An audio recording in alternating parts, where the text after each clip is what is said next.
Good evening, everyone. I'm Adi from SARC, and I'm thrilled to welcome you all to today's SIP IT Talk, a part of our talk series to help you navigate through the challenges of Summer Internship Program, or the SIP. This session is very important for first-year students who are curious or anxious about how to land summer internship programs at Microsoft, Arista Networks, or Oracle, as our speakers today have.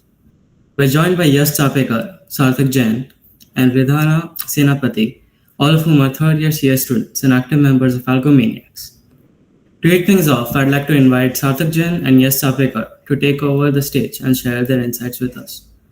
Sarthak is an upcoming project intern at Oracle with previous software development experience at Indium Software, and Yash is an upcoming software intern at Arista Networks and the current ASCA initiatives head. Over to you. Thank you, Adi. Let me share my screen first.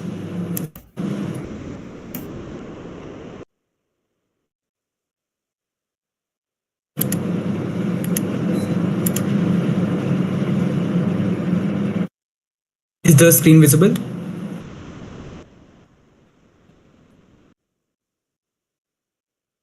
Yeah, it's visible. Okay. So, hey everyone, I'm Sarthak Jain. So, welcome to the SIP session 26. So, let's get started. So, how to prepare for SIP? So, basically, IT companies generally ask DSA questions in the online assessments and also interviews. So, a lot of companies also ask MCQ questions based on OOPS and DBMS concepts along with coding questions. For example, in Oracle, we had OOPS, DBMS, as well as LR, logical reasoning questions along with coding questions. Generally, like the initial 4 to 5 companies like Google, Microsoft don't ask MCQ questions, but later on you'll see like almost all of the companies ask MCQ questions based on OOPS and DBMS along with DSA questions. So keep your first priority as DSA and secondary priority as OOPS and DBMS. So how to prepare for DSA? So generally we all recommend that you solve Stiver's A to Z DSA sheet. This is the recommended resource by all of the seniors who have prepared DSA. This includes all the DSA popular interview questions, and it covers all of the DSA topics in depth. So we also suggest you give lead code and code forces contests, which are generally of 2 hours. So because they are perfect to get an experience of the actual OS. We have also seen like people who have given code forces contests or lead code perform better in OS and are shortlisted more. So also, if you're not able to solve a question, whether it be lead code, code forces, interview bit, GFG, or whatever, make sure you solve the question. This is crucial to improve your DSA skills. So whenever you're solving if you're not able to solve, let's say, so I'd suggest you note down the question. It can be Excel sheet, notepad, or whatever. Revisit them regularly, basically. So, because basically, if you have not able to solve a question, so you look at the editorial or the solution code. So you will learn some tricks, patterns, or algorithms. So you need to write down those patterns or tricks so that in the future, when you come across another pattern or forget it. So we also suggest doing random questions from lead code without seeing. The main thing is that when you are doing Stiver's A to Z DSA sheet or questions, you generally know the topics which you are solving. For example, the questions, it's on max, right? So we don't develop these skills to solve a question without seeing the question tag. For example, a lot of people generally get stuck in identifying between DP and greedy questions. So make sure you solve questions, whatever platform, it can be lead code, code forces, whatever, just without seeing the question tags. So make sure you have covered all the DSA topics, tries, string matching algorithms. Generally, people overlook these topics like tries and string matching algorithms, but recently interviewers are asking questions related to tries and other algorithms as well. Like for example, in Microsoft Sprinkler, Netradyne, etc., they have all asked tries questions in interviews. So how to approach basically a question? So take a question and brainstorm for at least 20 minutes. Make a habit of writing down effectively how you think the question should be approached and what kind of data structures would be required. This would help in interviews a lot. Like because in interviews when you are solving a DSA question, it's not like you're just coding and you just code and get it accepted. It's not like that. In interviews, need to explain your thought process, and you're probably going to write down the solution on a piece of paper. So make sure you develop this habit. So if you can't figure out the solution 30 to 35 minutes, look at the solution logic and then try to code yourself. Like just look at the logic. Don't look at the code or just copy paste the code. Look at the logic first and then try to code yourself with using that logic. And then if you're not able to code, then you can look at the solution code and then attempt to code yourself. Okay, yeah. Focus on hard questions, lead code hard or high rated CF questions when you are comfortable solving easy and medium questions. So a lot of people generally are just keep on doing solving medium and easy questions and generally don't solve hard questions. So that's not good idea because you are not improving your DSS because you are just going to be stuck at whatever level you are currently. So always try to solve harder questions if you are comfortable at that level. So yeah, over to Yash. Hi guys, I'm audible, right? Yeah. Hi. So I'm Yash, as introduced by Adi. I'm a software intern at Arista Networks, and now I'll be breaking down my own section into two parts. So first of them being for people who have not prepared much so far and whose interviews are coming up. So primarily this is going to be for CS 27. I mean for the 27 graduating batch, and for the 28 ones I'll speak later. So if your preparation is not that good so far, I first recommend you to get a good grasp of STL. So I've attached the STL playlist in this slide as well. So all of these underlined links are of these things like the Gupta DP playlist and all. So first of all, you should get a good grasp of STL basic containers like vectors, maps, sets, and then inbuilt functions like lower bound, upper bound, multi-sets, stuff like that. After that, you should be well versed with binary search as well. I think it's one of the most asked topics in online assessments as well as interviews. So in the first round of interview for rubric, they asked a binary search problem to me. So just be well versed with that. And after that, I would recommend you to do priority queues and then directly jump to graphs and DP. If your preparation is not good so far, because other stuff like linked list tags can be done in under 1 week at the end, whereas stuff like DP and graphs takes a lot of time and it's really important for OS as well. So these are some resources for dynamic programming in graphs. So first of all, you can try out the CSCS problem set. It's a really, really good set and the test cases are some of the best that I've ever seen. You can never pass a suboptimal solution there. And then we have the AdCoders Educational DP contest as well. There are 26 problems in it, but make sure you do one in its entirety before moving to the other. Otherwise, you'll just end up doing easier problems from both the sets and never really get to the hard ones. And there's a YouTube playlist by Vivek Gupta as well. So I think it has 31 videos or something. Really good resource for DP. In that playlist itself, he has covered both these problem sets. So if you feel you have any doubts in these, you can refer to that. There are official editorials as well on Codeforce's blogs or something. So you can refer to that as well. There are a lot of resources for solutions of these. These are pretty popular problem sets. And then once you're done with basic dynamic programming, you should try out other non-standard patterns as well, like digit DP, DP on trees, DP with bit masking. So this is more for people whose preparation is good enough by this point and who are not just starting out right now. So Karthik Aroda's DP on tree playlist was pretty good. He has covered the CSCS problem set as well as some other questions from lead code and code forces. So I watched that entire playlist and saw it on CSCS as well. So the entire section is not relevant for tree algorithms, just the first 7-8 problems, around 9 maybe.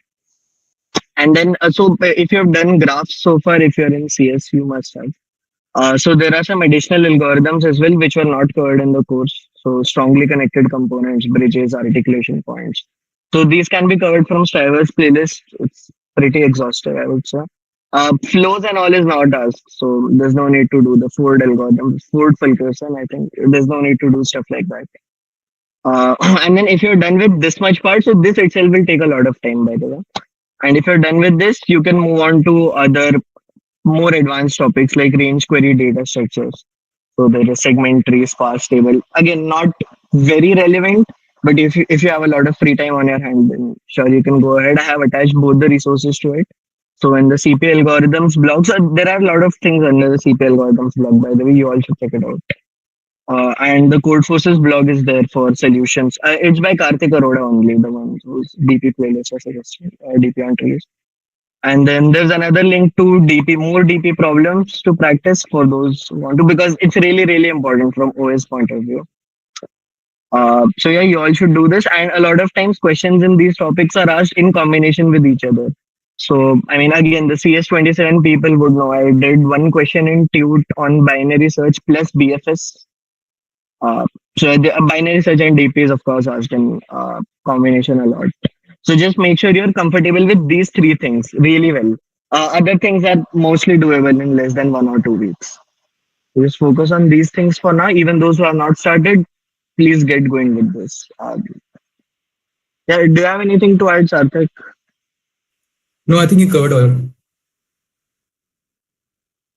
Okay, so let's go on to OOPS. So we generally recommend that you learn OOPS in the same language as DSA. So I guess you had C++ in your DSA course. So I'm assuming most of you would do OOPS in C++. So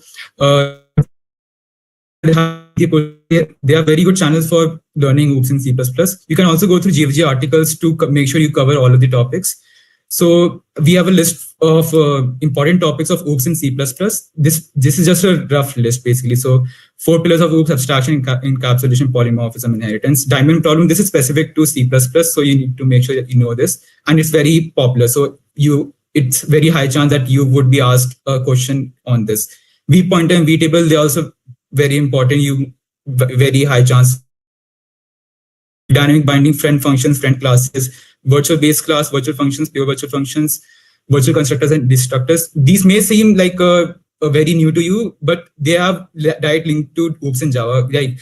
You had covered OOPS course in Java, right? So it would not take long to cover all of these concepts. For example, pure virtual functions are basically interfaces, virtual constructors, destructors, friend functions. They all OOPS in that you have. So for OOPS in Java, if you want to revise or anything, so you can watch Kunal Kushwaha YouTube playlist, and there's also with Hari YouTube playlist for OOPS. So if you're doing OOPS in Java, so you need to make sure that you know all of these concepts. The 4 pillars, again, same: association, composition, aggregation, method and operator overloading, abstract classes and interfaces, the keywords, generics, garbage collection, and memory leaks. For example, garbage collection, you have Mark and Steve algorithm, memory leaks, and everything. I've also attached a link for the IT bootcamp material. So this has all of the resources which you can refer for OOPS and OOPS in both Java and C++, basically.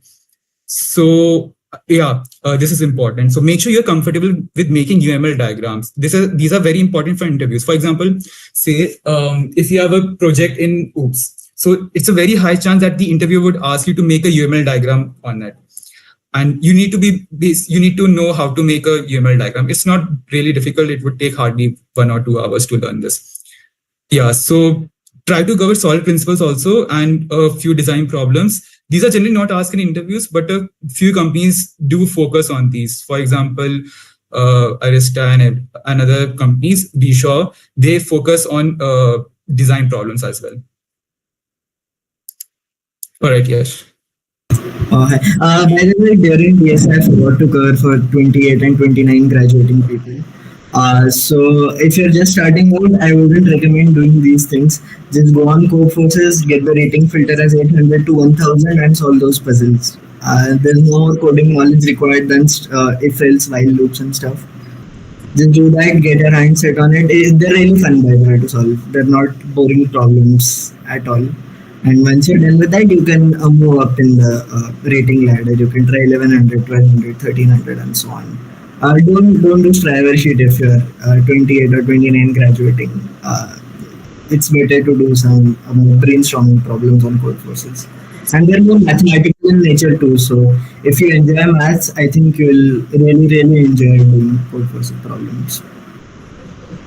Okay, now I'll get started with DBMS. So again, it's really important for some companies. So they tend to go pretty deep in DBMS. I think Bshaw really went deep. So no other company asked that much DBMS as D shop. So the most important things are SQL queries. So you should be comfortable with writing that. So you all have anyways have DBMS and 2 the CS people. And we don't ask the Phoenix people. So DBMS, you can just simply say that I haven't studied it, so they don't ask. But for CS people, we do. Obviously, we do. So the DBMS labs themselves were pretty good. Other than that, you should try out SQL 50 on lead code. So those 50 problems are really good. Towards the end, it gets really tough. So there are not many hard problems in it as such, but the few of them that are, they're really good. And other than that, some of these topics were covered in the course as well. ER diagrams, normalization, indexing wasn't covered for us, but it was covered this year in the course. And then there are some extra topics, sharding and partitioning of databases isn't covered. So you can watch that from the playlist that I've linked in the slides itself. And then asset properties, how is a transaction handled, stuff like that is also important to know. So that's also taught in the course. Just be well versed with all the stuff that was taught in DBMS and these extra topics from the playlist that I've linked. So yeah, as long as you're good with the theory, you should be good to go. And also in design problems, whenever you answer something, it leads up to the next question. So just don't make any blind guesses there. The interviewer will very easily guess that you're not comfortable with this, and then will kind of expose you. So just be very sure of what you are saying. Please don't try to fool the interviewer. They know better than you, especially for DBMS. So yeah, that's it. Any more points to add, Ridhanya or Sarthak? No, that's it. I think you've covered everything.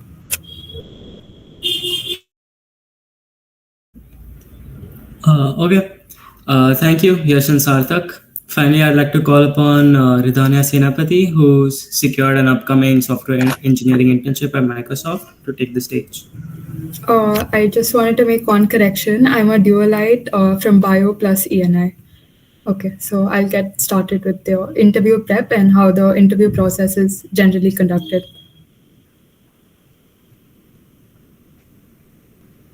So around like a couple of days after your OAs, you'll get the shortlist for your interviews, and interviews are scheduled again 2 to 5 days after the shortlists are out. Some companies have an online interview, some companies have offline. In my case, it was online. So usually there's 2 to 3 rounds. The first 2 rounds are technical, and the third round's usually an HR round. The technical rounds are mostly DSA based. So here you're given a problem, and you're expected to first discuss your approach. And if the interviewer is satisfied with your approach, you go ahead with the implementation. You are also, I think they've mentioned earlier, you can get questions from OOPS, DBMS, and DSA theory. Questions can come from projects based on your resume, but most of the time they're high-level questions. But sometimes, if the interviewer is, if they've also worked in the same domain as what you've like written in your resume, then they could go deeper and ask more detailed questions. And some companies ask systems design questions as well. So about the DSA round, a problem statement's given, and you're expected to solve it as optimally as possible in terms of time and space complexity. One suggestion is before starting with your approach, before starting with your solution, make sure you clarify all doubts you have regarding the question. Anything about the edge cases or the time complex, like what their expected time complexity is. Just make sure you have all of this clear. So the most important thing is to sort of communicate your thought process to the interviewer. So make sure you're talking throughout the interview. Don't take long pauses. And if it's an online interview, keep looking at the camera. Like, don't look anywhere else. Sometimes when people get stuck or when they're making a silly mistake, interviewers give them a small hint. But don't depend on this. It just happens once in a while. Even if you know the solution, don't directly go to the most optimal approach. Go step by step. Go from route optimal to route better to the optimal solution. Always use appropriate variable names. Don't use variables like XY. In the non-DSA round, that's the resume-based and subject-wise round, The subject-wise questions are mostly direct, so you either know the answer or you don't. For your resume-based round, like resume-based questions, actually, it's good to make sure you have an intro for each topic in your resume. What you could do is you could ask ChatGPT to generate a bunch of questions based on each experience and have answers, like try to answer each of them. You could also have like a 2 to 3 minute intro for each topic in your resume. And now about like how you could prepare for the interviews specifically. While you're practicing DSA, try to practice writing clean and correct code without using autocomplete or compilers. Always note down the space and time complexity of each problem. Once the shortlists are out, try to talk to as many seniors as possible from who are working in that company or who had gotten SIPs in that company to like sort of get an overview of how like most of the companies have different interviews. It's very like different for each company, so it's better to talk to as many seniors as possible. Try to give as many mock tests as you can. I had, I think, 3 days and I'd given 4 mock tests. You can ask seniors, or you could ask your friends also. There's 2 websites, Topmate and interview.com. Those are also good. Some of my friends use them. Okay. And like what you could also do is you could go to GFG and LeetCode articles to see subject-wise interview questions. Now I'll be covering some general tips for interviews. So for like company-wise prep, you could again refer to LeetCode Discuss and SIP Chronicles. SIP Chronicles has a lot of information. Make sure you go through that. And in an online interview, don't take long pauses. Look at the screen. Don't look down. And mainly in online interviews, it's usually discouraged to use a pen and paper to like explain your approach. So practice using docs to sort of explain how you can solve a problem. Make sure you're able to communicate clearly what your thought process is. That's really important. Be attentive to hints, and when you're attending the pre-placement talks, actually try to take notes of the company's vision and all, and also like look it up later. Sometimes it's of use. Even if your meeting is online, try to wear formal attire. And these are a couple of things that I did that helped me. Like I maintained a sheet with 3 of my friends, and every day we'd update the problems we've solved, and that kind of helped me keep track, like stay on track and like not fall off, because like every day we'd like have a target and then we'd keep updating. Also, even if like for students sitting for place SIP this sem, it's not too late. Even if you get started right now, it's completely all right. And for dualites, one thing I wanted to say is second year dualites, they have a lot of free time. So if you start with your DSA prep right now, you'd be like really well off by the time your SIP starts. Is there anything else you guys want to add? Yeah, I wanted to add a couple more things. So again, in an interview, it's your choice where you want to take the interview. So I'll give an example of my own interview in Arista. The interviewer asked me what my favorite data structure was. A very weird question to ask. I was completely caught off guard with this one. But when he asked, so I could have taken it anywhere. If I had said hash maps, he would have probably asked something regarding to probing and all that, how are collisions resolved, right? And if I had said something like maybe a binary tree, so they could have went in the direction of a self-balancing binary tree or an RB tree, right? So just take it in a direction that you are sure that you will be able to answer. So I had said priority queue. So I mean, the worst you could ask was implementing a carry priority queue instead of a binary tree, right? So whenever you're answering such things, please be mindful of what you're saying, because the next question is based on what you say right now.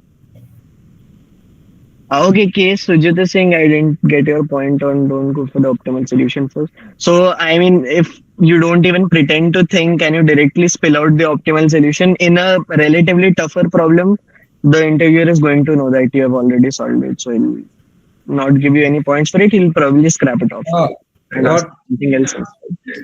Oh, I thought that what you meant was you had to go for step by step solution for the optimal solution. That's what I thought you meant before. So I didn't get what that Yeah. optimal. Oh, okay, okay. So again, are you familiar with what time complexity is?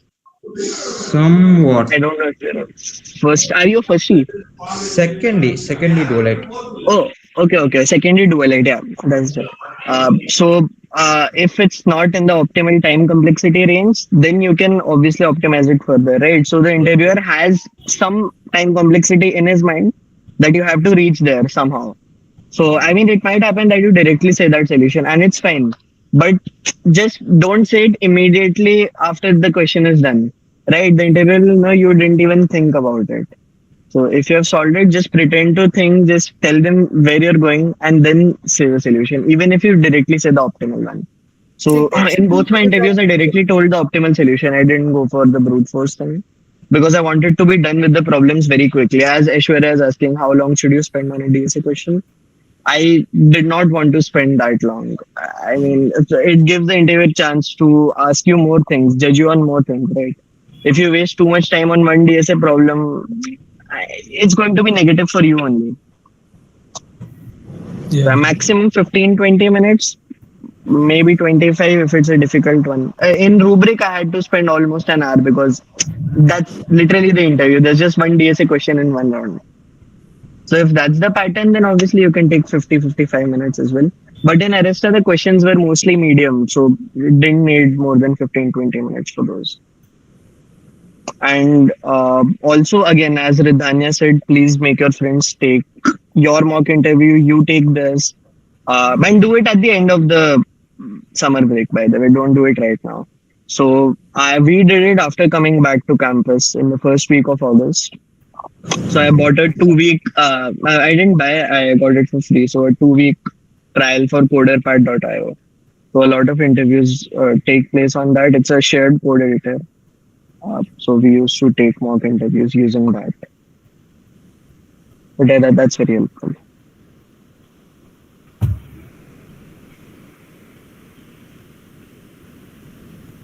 Would the speakers like to add anything more?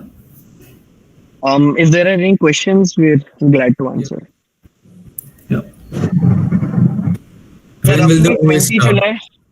Yeah. Roughly 20 So also July. I think Google OA. Yeah, first was Google. It was sometime around 25th July maybe. Yeah, yeah. And then we had three OAs before coming to campus. So Google, Over Rubrik, online. and Uber.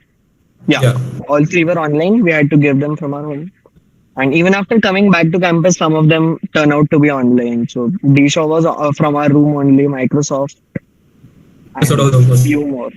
Or कौन से Trilogy was online, I think. Yeah, Trilogy was online. Hmm. Right. But then some of them happened in DLTs or CC as well. So Arista was in DLT, Arcesium was in CC, Intuit Intuit also. was in LTs. Intuit was in LTs. Yeah. Sprinkler also DLT. Yeah, Sprinkler also in LTs. So most of them after coming back to campus happen offline only. Some of them happen online. Does anyone have any more questions? Put them in the chat, please.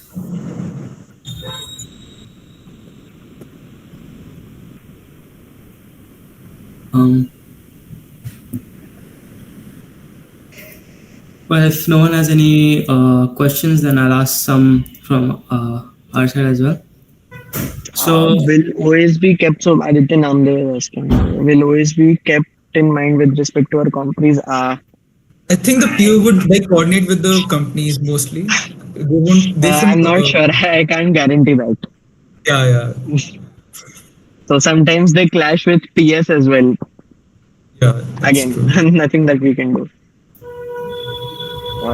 Prakhar is asking how should we approach starting projects. Um, I mean, again, have you? Again, your major project is going to be PS1. Yeah. It's going to be your experience, major experience.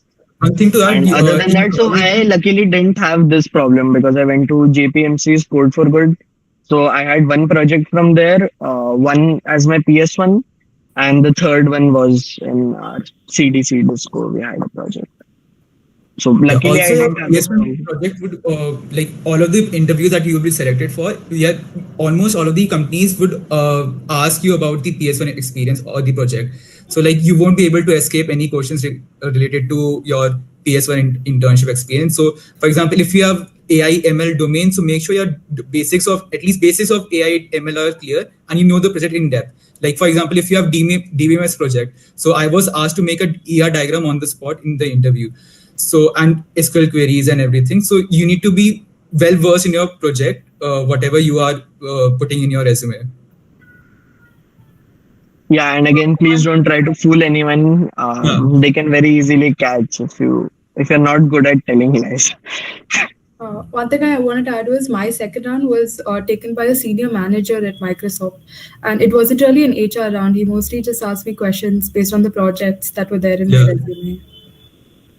Make sure you know your project in depth. You can just revise one day before your whatever your code is. Yeah. Right. And again, hiring managers have some standard questions that they like to ask. So to me, there's, and it's a very common one, that did you work in a team? So in PS1, mostly everyone works in a team, right? So then he asks who used to take more charge in that team and how did you resolve conflicts between each other? Again, Yeah. one question leading to the other based on your answer. So just be prepared with the common HR questions as well. Doesn't take much time, just one day before your interview is fine. It's mostly But make non-technical. sure your answers are tailored towards your projects, and you can ask and you can answer the follow-up questions as well. It's mostly on non-technical aspects of a resume. So yeah. Yeah, usually the last round is the hiring manager round. So they end up asking questions like these only. A combination of projects as well as HR questions. How many questions should we try to solve over the vacations? Hmm. I mean, there's no set limit as such. I had solved a total of around 500 by Yeah, the end same of around 600 for me. Yeah. yeah, I tried to around solve like 500. 6 to 10. Sometimes it was 10. Sometimes it was Yeah. 8 a day.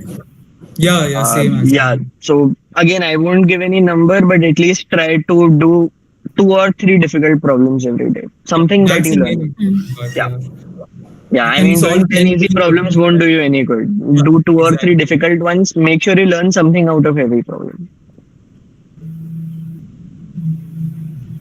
That's it. After some point, you cover almost all topics in DSA required, right? After that, how frequent?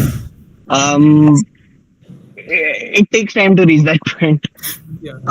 But after that point, yeah, you could just keep giving contests on whatever platform you like, just to be in touch with all those things. Just be consistent. Yeah, yeah. So after my SIP, I've given contests sometimes, but I haven't practiced regularly as such. But yeah, I have given contests. I'm decently in touch. For an online pace, how light can we take so to prepare for an SIP? Again, my PS experience was very light only. They didn't give us any work. We just had to I'd copy say from an existing GitHub repo. And most of my friends had the same experience. So, I mean, as long as your FIC isn't offended by your actions, it's fine. You can take light. I'd But then say if the project is interesting, then you should do it. Obviously, it will just boost work your on it enough so resume. that the project is presentable and you can talk Yeah. about it in an interview and you can answer questions. For example, in DBMS, you know, indexing is the most important topic in it. So if you have a DBMS project, make sure you implement indexing in it, or the interview would ask asset like how you implemented asset properties in your project, or in AIML, you need to make sure you need to at least know the basics, whatever project is. For dualites, like because you would have done your PS last year, make sure you brush up on everything, like whatever code you've written or everything you've done, because questions will be asked based on your PS. Does the projects in your resume have to be in line with the domain of the company? Not really. As long as you can answer whatever domain your project is in, you're fine. So again, I didn't have any networks project on my resume. I mean, it's fine. But yeah, some roles, especially if some role is more research inclined. So there were a couple of companies in placement. So they wanted projects in that domain, but most companies don't. At least for dev roles, they don't. Space one completely dependent on CGPA. Yeah, completely dependent on CGPA. JOSA kind of allotment.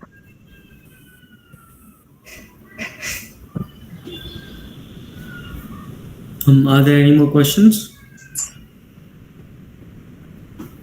Otherwise, along with Vaibhav's point, so what's the role of CG in this entire journey? Is it overhyped? Like, is primary to address CG paranoia CG among is SIP? sort of like to pass the threshold. Like the Yeah. companies just have a CG cutoff most of the time. No. Higher Yes, the it's CGPA good to better. have a CGPA above 8. It's really good to have it above 8. Most companies don't have a hard cutoff of 8 after day one. So till day one, most companies have a hard cutoff of 8. But even then, they have a soft spot for those with a CGPA on the higher side.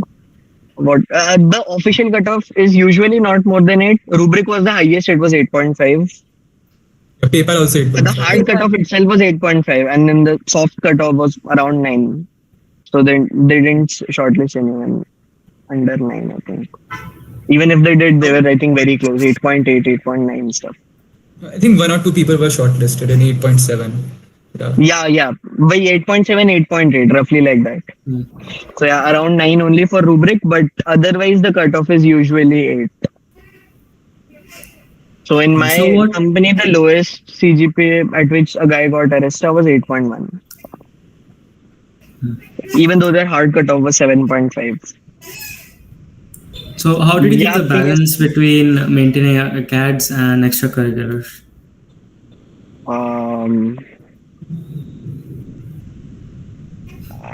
I mean, I don't think it's that difficult. It shouldn't be that difficult, by the way. Especially maintaining 8 plus. So if you're in CS, they give a hell lot of Bs. So The 8 even plus if is you're like a extremely little good. bit above average, you'll be good to go. Yeah, for 9.5 stuff, I mean, it really differs. I know 9 people who don't really study regularly. I know people who go to every class. So yeah, by now, I think everyone must have figured out how much they need to study for what kind of a CGPA. But 8 is easily achievable in CS at least. So what I'm I not feel sure for Phoenix if it's easy. it's having 7.5 to 8.5 is sort of achievable and like recoverable. Even if you're 7.17, you can easily get to it. I think it's just the key is just being consistent and sort of preparing every day. Last day, like the previous day of preparation, most of the time doesn't work. So I think as long as you're consistent, it should be fine.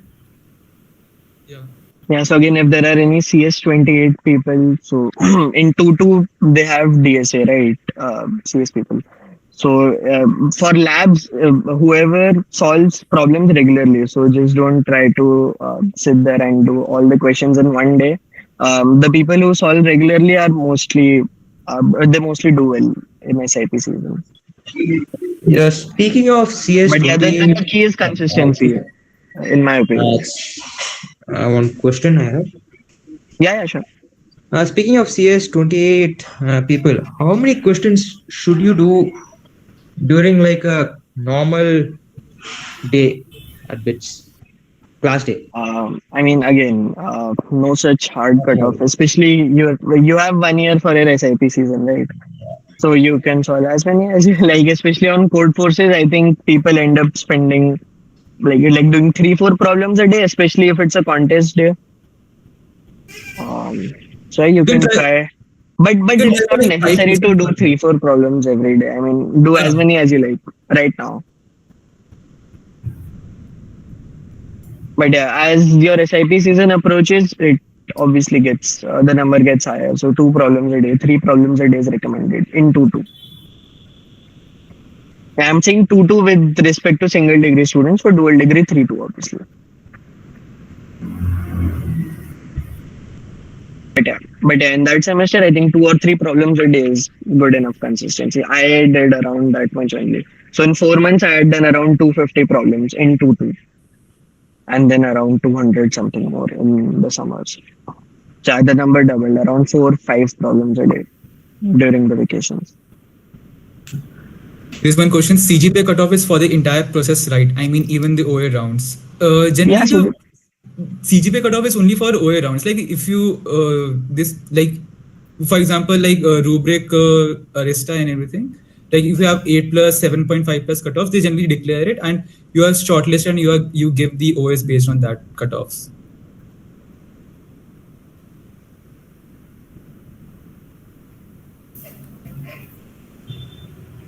Well, Yeah, Tanmay is what's asking PS1 CG gets counted in SIP. So for us, it came around, I think, the first week of August. Maybe so. Yeah, For the first few companies, it did not get counted. For the just later before ones, it did. I Microsoft it think came. Microsoft. I think Yeah. just before Microsoft, the CG was updated. How many companies have branch cutoff for CS people? The initial ones do, and sometimes do. I think Google did not. Microsoft did not have a cutoff. Microsoft has Uh, something. no, for they didn't have a branch cutoff, right? Oh yeah. Yeah, CGPA cutoff. I think they had like electronics and CS kind of a cutoff. I Mm. don't remember if they allowed mech and chemical. But Google allows everyone, Uber allows everyone, and then Dshaw, Rubrik, these all had. Dshaw was also CS and electronics. Rubrik was CS only. Yeah, the slides will be shared because they have the link to those problem sets as well. So yeah, the slides will be shared.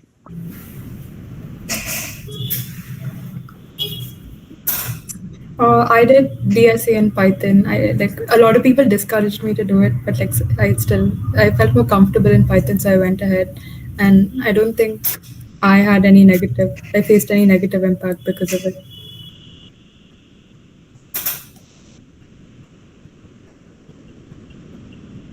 But if you have practice with C, I'd suggest stick to C. Yeah, you can add ML projects instead of dev ones also. Like most important thing is that you know the project in depth and your basics are clear. So if you have ML project, you need to make sure that you know what your project is about and basics. If you have dev ones like HTML, CSS, JavaScript, you need to know about like promises and everything. Yeah, DSN was one language is enough, Vaibhav. I don't know anyone who's proficient in DSN multiple languages. Yeah, I Most also people use have one it. primary language that they prefer during the interviews as well. So the interviewer will be kind enough to let you make the choice of your primary language. They won't enforce anything on you.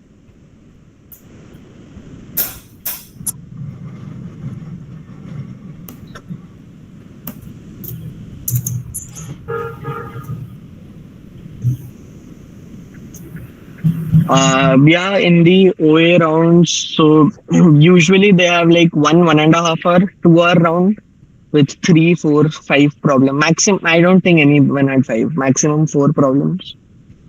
And yeah, they're generally of a more difficult level than the interview They, problems. also, they can Uh, also include MCQ questions on OOPS and DBMS. So in that yeah, case, there are fewer coding questions, but they're also a yep, good level. So it's kind of like yep. a speed game, you can say. Yeah, Arista had 15 MCQs and 3 coding problems Oracle had like a lot of MCQs, like 30, 40 MCQs and one or two and 2 coding coding questions. problems. Huh? Yeah, two coding problems. Hmm. So they're generally of a more difficult level than interviews. So if you've done code forces, I think a Dev 2 C probably that much level or deep sometimes. In general, And just good yeah, contests. yeah. I mean, and if you're giving a lead code contest, just solving the first 3, that sort of a level, I would say. Also, Yeah, you solve. can use your preferred language even in OS. There's no strict enforcement of C++ or something. Yeah. You can use any language you want. Sometimes I think the test cases are a bit uh, weaker for some languages, but there's no way you can predict that, right? uh, so what's one advice that you guys kept receiving that you didn't really follow that much, but later you should have went, oh, I should have done that. Yeah, I should have done code forces. That's Yeah. one thing that I really regretted. I did not do code forces at all. Again, not just about code forces, I did not have the practice of doing questions under a time constraint. Mm. So when the OS started, I was kind of blank because seeing that timer really pressurized me. Code forces contests really help in OS. But for Yeah. interviews, lead code is the best. Yeah, I mean, again, the biggest pro of Code Forces contest is first, you learn how to solve things under a time constraint, and Yeah. secondly, you learn how to debug without knowing which test case failed. So again, people who have done lead code, they know that whenever some test case fails, lead code tells you which one failed, right? So you know which edge case you missed. But in OS, they do not show you the failed test cases. They just keep a lock on it. You know some test cases failed. You don't know why they failed. So the people who usually give contests, they're well versed with debugging their own code without knowing which test case failed. So these two things I did not do, but I wish I would have done. DSA in assembly.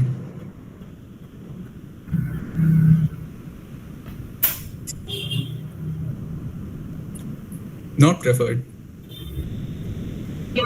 Yeah, so how do you cultivate that mindset of solving the problems in a time constraint? You give contests. Yeah, even if you're not giving a contest, you can just again keep your own personal timer and say you want to do these three problems in the next 1.5 hours. No, I don't trust myself to keep a personal time. That's why I was asking. There's So like again, then weekly contest is the way to contests, go. Okay. You can give virtual bi-weekly content. also. Yeah, virtual contests. Okay, to wrap it up, if you had to put it in one sentence, what would you advise to the upcoming SIP applicants?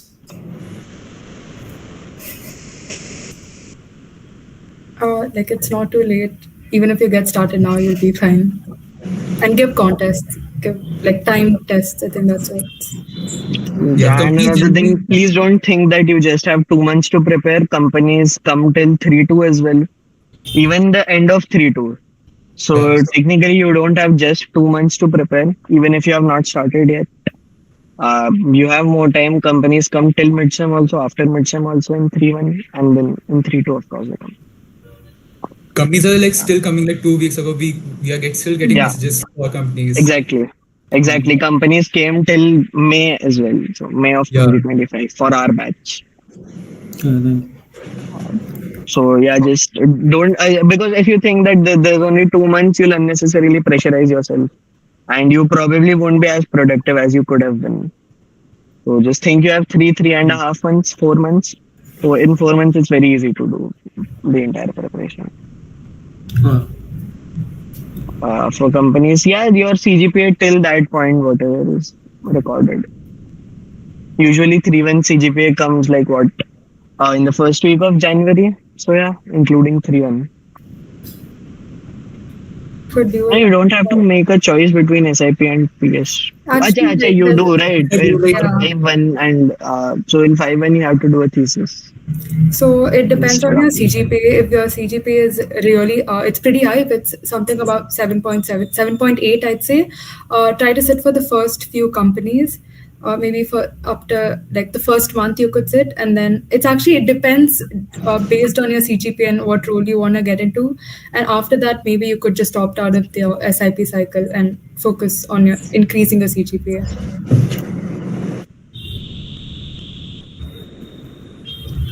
okay, I think it's time to wrap up.